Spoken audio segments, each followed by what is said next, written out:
Yung mga idol, musta? Mandragma Sports TV nga pala. Ating pag-usapan, Barangay Nebra, Justin Brownlee, naghalimaw, ginulat anti-hindi tropang giga sa Game 2 at Rondo Hollis Jefferson, matinding sinabi matapos ang laban. Pero bago nga yan, kung bago pa lang sa aking channel, huwag mong kalimutan mag-subscribe at click ang notification bell para like kang updated sa tinitest upload natin. So matapos nanalo ang kupunan ng Barangay Nebra sa Game 2 mga idol, nagiging tabla na nga rin ang series dahil nagawa na nga rin na ipanalo ang Barangay Nebra sa Game 2. Ito na rin ang hinihintay ng lahat kung saan matinding pagsubok pa rin ang mas kinakailangan ng Jinx dahil magandang performance nga ang naging ipinakita sa ating laban.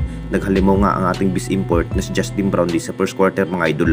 Naging intense pa rin ang nagiging laban kung bakit ito rin ang dahilan na ipanalo nga ni Justin Brownlee ang Barangay Nebra. Nakapagtala pa rin ang ating base import na si Justin Brownlee na may 35 points, masasabing big impact pa rin sa kanyang naging laro at may pinatunayan pa rin sa naging sinabi sa ating base import na si Justin Brownlee na gustong bawiin ang laban ang kupunan ng TNT Tropang Giga kung bakit ganito ang nagiging performance sa ating base import na si Justin Brownlee. Posibleng sila na nga ang makakuha ang pangarap ang kampyonato sa ating liga at hindi na rin magagalaw ang magiging lineup kung makuha na nga ang Barangay Nebra ang kampyonato sa ating base import na si Justin Brownlee lamang ang nabigay pag-asa para matalo nga ang TNT Tropang Giga. At hindi rin basta-basta na matalo lamang dahil muntikan pa rin na manalo ang TNT Tropang Giga dahil 1 points lang ang kalamangan ng score hanggang matapos nga ang laban 70-71. At dito na naman tayo sa isa pa nating balita. Rondo Hollis Jefferson, matinding sinabi sa upunan ng Barangay Nebra. Alam na natin lahat mga idol, grabing init na laban nga ang naging ipinakita sa nasabing dalawang kupunan sa Finals Commissioner Cup mga idol.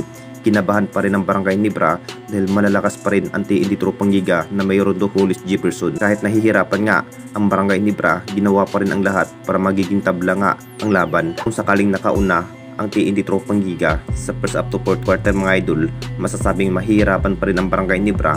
Maraming magagaling sa outshot shooting ng TNT Tropang Giga na may RR Pugoy at Calvin Optana at isa pa nga yan sa kanilang base import na si Rondo Hollis Jefferson.